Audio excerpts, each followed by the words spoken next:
तो जैसा कि हम लोगों ने अगेंस्ट द स्काई सुप्रीम के लास्ट एपिसोड में देखा, तेन्यू ने मिस पिंक को यहाँ पर डांस करने के लिए बोल दिया था, क्योंकि तेन्यू को मिस पिंक के डांस को देखने के बाद अपनी वाइफ की याद आ जाती है। इस पर मिस पिंक भी यहाँ पर एक बहुत ही ज्यादा ब्यूटीफुल डांस करती है। इसके बाद हम लोगों को कुछ देर बाद का टाइम दिखाया जाता है, जहाँ पर तेन्यू और मिस पिंक ने बहुत ही ज्यादा शराब पी ली होती है, इसलिए ये दोनों होश में नहीं होते हैं। और तेन्यू यहाँ पर मिस पिंक को किस करने ही वाला होता है, क्योंकि उसे लग रहा था कि मिस पिंक उसकी वाइफ है, लेकिन तेन्यू एंड मौके पर रुक जाता है और वो मिस पिंक के ऊपर ही सो जाता है। जब उसे होश आता है तब वो इस चीज को देखकर बहुत ही ज्यादा शॉक हो जाता है और वो अपने मन में सोचता है, अगर मैं इस जगह पर मिस पिंक के साथ कुछ ऊंच नीच कर देता तो मैं मिस पिंक को अपनी शक्ल कैसे दिखाता। और तेन्यू यह सोचने के बाद में मिस पिंक को उसके बेड पर ले जाकर सुला देता है, जहाँ पर हम लोगों को पता चलता है मिस पिंक यहाँ पर सोने का नाटक कर रही थी और उसने तेन्यू की सभी बातों को सुन लिया था और वो तेन्यू के वाइफ के बारे में अपने मन में सोचने लगती है। और अब आगे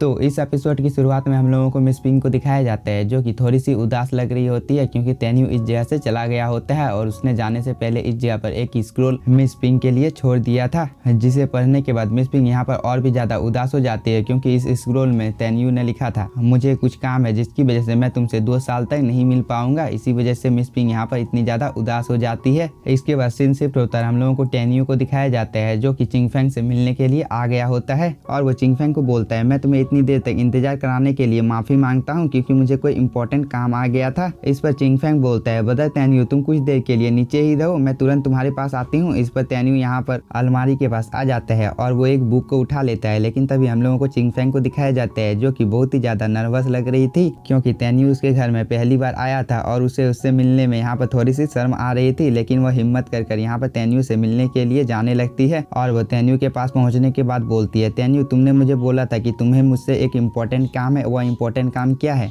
इस पर तेन्यू बोलता है, यह इम्पोर्टेंट काम यह है कि मैंने तुम्हारे लिए एक बहुत ही ज्यादा अच्छी टेक्निक को बनाया है, जो कि बहुत ही ज्यादा अच्छी है। और वो यह बोलकर यहाँ पर इस चीज को अपेयर कर लेता है। इस चीज को देखकर चिंगफेंग भी बहुत ही ज्यादा खुश हो जाता है। इस चीज को देखकर तेन्यू भी इस स्क्रोल को चिंगफेंग को दे देता है, जिसे पाकर चिंगफेंग यहाँ पर और भी ज्यादा खुश हो जाता है। और यहाँ पर तेन्यू इस स्क्रोल के बारे में चिंगफेंग को बताने लगता है कि यह तुम्हारे सभी टेक्निक को और भी ज्यादा अच्छा कर देगा और यह टेक्निक तुम्हारे पास जितनी भी एशियन टेक्निक है उन सभी को यह स्क्रोल और भी ज्यादा अच्छा कर देगा और यह चीज तुम्हारे लिए एकदम बिल्कुल सही है। और एक बार जब तुम इस टेक्निक को महारत हासिल कर लोगी तब तुम्हारे सामने कोई भी स्वॉर्ड टेक्निक टिक नहीं पाएगी, लेकिन इस चीज के बारे में तुम किसी को बताना मत। इस पर चिंगफेंग अपने मन में कुछ सोचने लगता है और वो तेन्यू को बोलता है, तेन्यू तुम्हें यहाँ पर चिंता करने की कोई भी जरूरत नहीं है, मैं इस चीज के बारे में किसी को भी नहीं बताऊंगी। तो इस पर तेन्यू बोलता है, तो मुझे भी चिंता करने की कोई भी जरूरत नहीं है। और वो यह बोलने के बाद में यहाँ से जाने लगता है। इस पर चिंगफेंग बोलता है, आपका यहाँ पर स्वागत है, लेकिन तब तक तेन्यू इस जगह से चला गया होता है। इस चीज को देखकर चिंगफेंग अपने आप को यहाँ पर कोसने लगता है और वो बोलता है, मुझे लगता है कि मुझे तेन्यू की वजह से इमोर्टल वैली के ऊपर में जो प्रतिबंध लगाया गया है उसे हटाना होगा। और तेन्यू मुझसे मिलने के लिए मेरे घर में पहली बार आया था, लेकिन मैंने उसके स्वागत के लिए कुछ भी नहीं किया था। पिछली बार जब वो आएगा तब मैं इस घर को पूरी अच्छी तरीके से सजा दूंगी। और वह बोलने के बाद में यहाँ पर इस स्क्रोल को देखने लगती है और वो बोलती है, तेन्यू ने मुझे बहुत ही ज्यादा इंतजार करवाया है और वह तुरंत ही इस जगह से चला गया है, क्योंकि अब कुछ ही देर में इस जगह पर सुबह होने वाली है। आखिरकार कोई इंसान यहाँ पर किसी को इतना देर तक इंतजार क्यों करवा सकता है। और मुझे यहाँ पर लगता है कि तेन्यू ने जो टेक्निक मुझे दी है वो अभी एकदम फालतू होगी, इसलिए मुझे एक बार इसे चेक कर लेना चाहिए। और वो ये बोलकर इस टेक्निक को यहाँ पर चेक करने लगती है, जिससे इसे पता चलता है कि अगर एक बार इसने इस स्क्रोल को कल्टीवेट कर लिया तो उसकी वजह से उसे लाइट की पावर और बहुत सारी एशियंट की पावर मिल जाएगी और उसकी वजह से वह यहाँ पर फ्लाई भी कर सकती है। और अगर इसने इस स्क्रोल के ऊपर महारत हासिल कर ली तो इसकी वजह से वह किसी भी स्वॉर्डमैनशिप को बहुत ही आसानी के साथ में सीख सकती है, क्योंकि इस स्क्रोल में इटर्नल स्वॉर्ड टेक्निक के बारे में लिखा गया होता है, जो कि बहुत ही ज्यादा पावरफुल होती है। और जैसे ही इन सब चीजों के बारे में चिंगफेंग को यहाँ पर पता चलता है, वो बहुत ही ज्यादा खुश हो जाती है और वो बोलती है, मैं इस स्क्रोल की मदद से 2 मैजिकल पावर को कल्टीवेट कर सकती हूँ, जो कि बहुत ही ज्यादा यूनिक स्किल है। और वो यह बोलने के बाद में यहाँ पर एक जगह पर बैठ जाती है ताकि वो इस स्क्रोल को कल्टीवेट कर सके। और ऐसे ही यहाँ पर चिंगफेंग कुछ देर तक कल्टीवेशन करते रहता है, जिसकी वजह से उसकी बॉडी के इर्द गिर्द में बहुत ही अमाउंट में स्पिरिचुअल एनर्जी घूमने लगती है और चिंगफेंग यहाँ पर कल्टीवेशन करना अपना जारी रखता है। लेकिन तभी हम लोगों को कुछ देर बाद का टाइम दिखाया जाता है, जहाँ पर चिंगफेंग अभी भी कल्टीवेशन कर रहा होता है। उसकी बॉडी में बहुत ही अमाउंट में स्पिरिचुअल एनर्जी इकट्ठा हो गई होती है, जिसकी वजह से वह यहाँ पर इसे रिलीज करता है, जो कि बहुत ही ज्यादा होती है। और वह दोबारा से यहाँ पर कल्टीवेशन करने लगता है, जिसकी वजह से चिंगफेंग के पीछे में विंग्स अपेयर हो जाते हैं, जो कि दिखने से बहुत ही ज्यादा कूल लग रहा होता है। और ये सब कुछ यहाँ पर चिंगफेंग को तेन्यू की स्क्रोल की वजह से मिल रहा है। और जैसे ही चिंगफेंग को इन विंग्स के बारे में पता चलता है, वो अपनी आंखों को यहाँ पर खोल देता है और वो बहुत ही ज्यादा खुश हो जाता जाता है क्योंकि ये बहुत ही ज्यादा एक्सपेंसिव ट्रेजर होते हैं जो कि तेन्यू ने उसे दिए थे। और इस विंग का नाम फेरी ऑफ विंग्स है जो कि बहुत ही ज्यादा रेयर होता है। और इस चीज की वजह से अब यहाँ पर चिंग फैंग बिना किसी स्पिरिचुअल पावर को यूज किए बिना ही फ्लाई कर सकता है, जो कि एक बहुत ही ज्यादा अच्छी बात है। और इस चीज को यहाँ पर टेस्ट करने के लिए चिंग फैंग भी बिल्कुल तैयार हो जाता है और वो बोलता है अब इस चीज की वजह से मैं स्काई में एकदम फ्रीली फ्लाई कर सकती हूँ और इसे टेस्ट करने का टाइम आ गया है।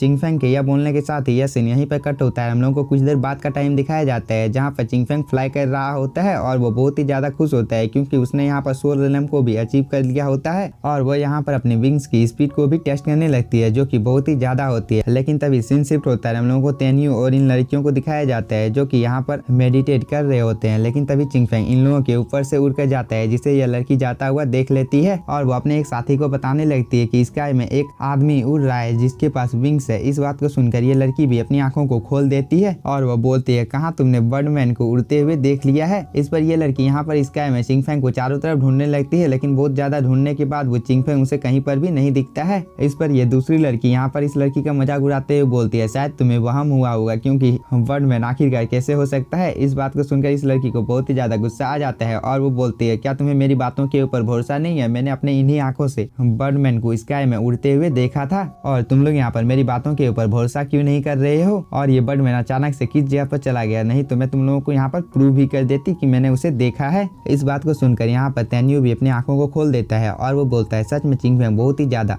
अच्छा कल्टीवेटर है क्योंकि उसने 3 दिनों के अंदर में ही यहाँ पर फेरी विंग्स को हासिल कर लिया है जो कि कोई मामूली बात नहीं है। तेन्यू के यह बोलने के साथ ही हम लोगों का सीन यहीं पर कट होता है। हम लोगों को सुबह का सीन दिखाया जाता है जहाँ पर सभी लोग सेक्ट में एक जगह पर इकट्ठा हुए थे और चिंग फैंग यहाँ पर तेन्यू का शुक्रिया अदा कर रहा था क्योंकि तेन्यू ने अगर इस स्क्रोल को चिंग फैंग को नहीं दिया होता है तो शायद से ही चिंग फैंग अपनी जिंदगी में कभी भी फेरी विंग्स को हासिल कर पाता, इसलिए वो यहाँ पर शुक्रिया अदा बोल रहा है। इस पर तेन्यू बोलता है तुम्हें यहाँ पर थैंक यू बोलने की कोई भी जरूरत नहीं है क्योंकि तुम मेरे साथ हो और मैं हमेशा ही तुम्हारा हेल्प करूंगा। तेन्यू यहाँ पर ये सब बोल ही रहा होता है लेकिन तभी मिस पिंग इस जगह पर आ जाती है और वो यहाँ पर जितने भी डिसाइपल होते हैं उन सभी को बोलने लगती है कि जितने भी यहाँ पर सोल रेलम के परफेक्शन पर हैं उन सभी लोगों को 2 एल्डर देखने के बाद उन सभी लोगों को 3 टीमों में बांट देंगे जो कि पावरफुल, मिडिल और लोअर है। और वो यह बोलने के बाद में यहाँ पर 3 स्क्रोल को अपेयर कर लेती है जिसके बारे में यहाँ पर मिस पिंग इन लोगों को बताने लगती है। और इन सब चीजों के बारे में जब यहाँ पर डिसाइपल लोगों को पता चलता है तो इन लोगों की खुशी का कोई ठिकाना नहीं होता है और इस चीज को यहाँ पर तेन्यू भी देख रहा होता है और वो मन ही मन में खुश हो रहा होता है। लेकिन तभी मिस पिंग यहाँ पर सभी डिसाइपल लोगों को बोलती है मैं इस स्क्रोल को तुम लोगों को देने से पहले तुम लोगों से एक शपथ लेना चाहती हूँ कि तुम लोग अपनी पूरी जिंदगी में हम लोगों के सेक्ट को धोखा नहीं दोगे। इस पर सभी डिसाइपल भी यहाँ पर शपथ लेते हुए बोलते हैं कि हम लोग अपनी पूरी जिंदगी में कुंफू के सिवाय किसी दूसरे टेक्निक को प्रैक्टिस नहीं करेंगे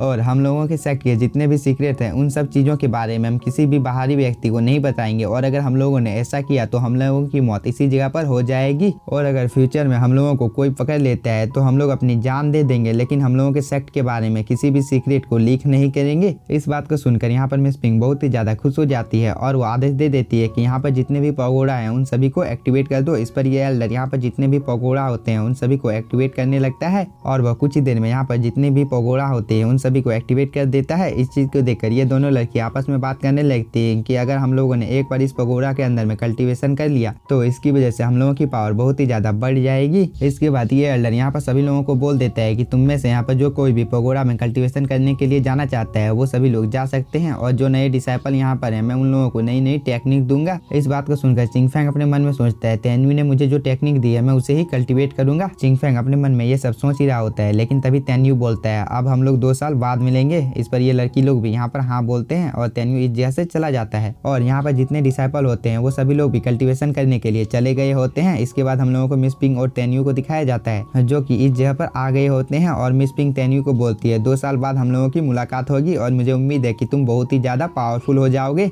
इस पर तेन्यू बोलता है मास्टर मैं यहाँ पर आपके उम्मीद पर खरा उतरूंगा और वो ये बोलकर इसके अंदर में चला जाता है। इस चीज को देखकर मिस पिंग यहाँ पर थोड़ी सी खुश हो जाती है लेकिन इसी के साथ हम लोगों का ये एपिसोड हो जाता है खत्म। और कौन कौन चाहता है कि मैं अगेंस्ट द स्काई सुप्रीम के एपिसोड को एकदम शुरू से एक्सप्लेन करूं वो लोग मुझे कमेंट कर बता दो। अगर आप लोगों को वीडियो पसंद आया होगा तो चैनल को सब्सक्राइब कीजिए और वीडियो को like. Thank you for watching.